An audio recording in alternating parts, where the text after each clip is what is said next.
కాళేశ్వరం లాంటివి భారీ ప్రాజెక్టులు నిర్మించే ముందు భూ భౌతిక పరిస్థితులను అధ్యయనం చేయాల్సిన అవసరం ఉందన్నారు పర్యావరణ శాస్త్రవేత్త doctor BV Subbarao.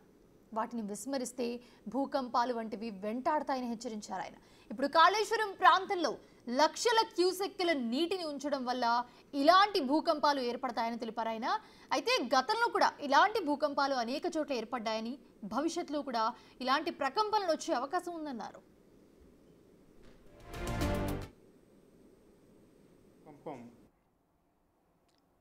Kaleshwaram project ఒక్కటే కారణము అన్నది కాదు.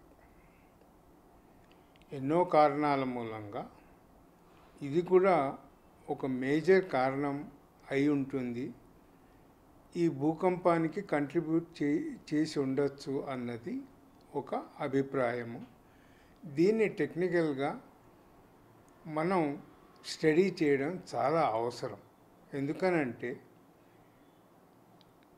కాళేశ్వరం ప్రాజెక్టులో ఏదైతే మనం ఫౌండేషన్ స్టోన్కి జియోటెక్నికల్ స్టడీస్ చేస్తామో, అక్కడి రాతి శిలలు, అక్కడ నీటి ప్రవాహం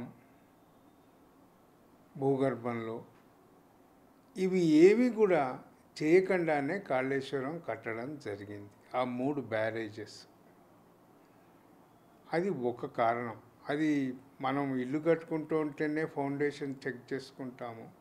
అంత పెద్ద ప్రాజెక్ట్ నదీ తీరంలో, మనం నదీ గర్భంలో మనం కడుతున్నప్పుడు ఫౌండేషన్ జియోటెక్నికల్ స్టడీస్ చేయకపోవడం అన్నది అది చాలా పెద్ద పొరపాటు.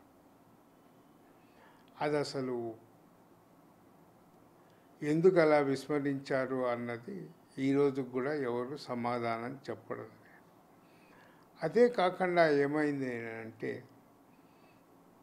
ఈ 3 బ్యారేజెస్ ఏవైతే కట్టారో, ఈ 3 బ్యారేజెస్ నీటిని అందుకొని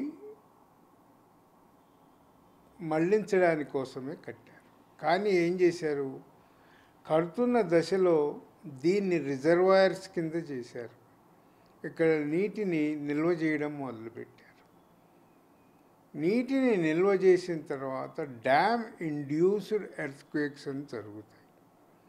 అంటే మనం డ్యామ్ కట్టిన చోట పెద్ద ఎత్తున పెద్ద మొత్తాదులో మనం నీళ్లు నిల్వ చేస్తాం కనుక ఆ నీటి ప్రెషర్ భూగర్భ శిలలపైన ఖచ్చితంగా ప్రభావం ఉంటుంది.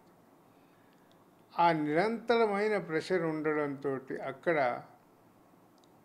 ప్రెషర్, స్ట్రెస్ రోజు రోజుకు పేరుకొని భూకంపాలు ఏర్పడడానికి తావిస్తాయి.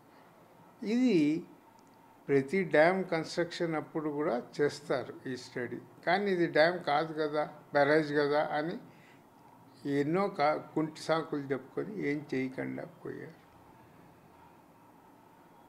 ఇది ఎంతో దూరంలో కూడా లేదు, మేడారంకి ఒక 100 కిలోమీటర్ లోపులే ఉంది. అలాగనే 3 నెలల కిందటే మేడారంలో ఇప్పుడు వచ్చిన భూకంపం ఫోకస్ పాయింట్ దగ్గరే కొన్ని వేల చెట్లు గాలికి అలా ఊగుతూ రాలి పడిపోయాయి. మరి దానికి కారణం ఏమిటి అన్నది ఎవరూ చెప్పడం లేదు.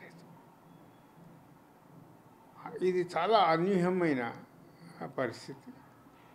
ఎందుకు అని అంటే ఈ తీర అంతా కూడా గోండ్వానా పీరియడ్ నుంచి వచ్చిన రాతి శిలలు.